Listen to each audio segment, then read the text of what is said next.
BTS Army and a Brazilian influencer, Pietra Bartolazzi, are at the center of one of the biggest online controversy right now. Pietra sparked outrage after posting an Instagram story following BTS FIFA World Cup final halftime performance. In the story, she called BTS effeminate and vain while questioning why they are considered role models. Her comment quickly went viral, with many people accusing her of relying on harmful stereotypes about Korean men. Although Pietra deleted the story, screenshot had already spread across social media. Within hours, thousands of armies criticized her comment, reporting her account and urged brand to distance themselves from her. As the backlash intensifies, Pietra announced that she was taking a break from social media.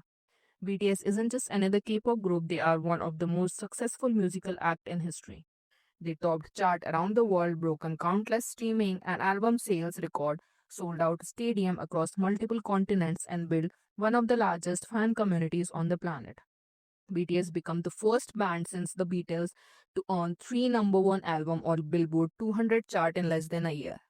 They are also become the first non-speaking artists to sell out the iconic stadium in London in just 90 minutes. They did not just cross over into Western music market, they forced the global market to adapt to them, singing predominantly in Korean while selling out stadium tour across multiple continents. Beyond the charts, BTS has broken barriers into global diplomacy where no other musician has ever stepped.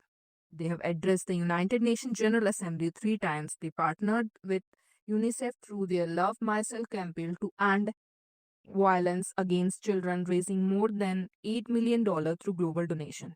In recognition of their unparalleled cultural impact, the South Korean government appointed them as a special presidential envoy, issuing them official diplomat passport. They even visited the White House to speak directly with US President about combating anti-Asian hate crimes. No other musical group in history have been handled diplomatic status to represent global youth on the world's most prestigious global stage.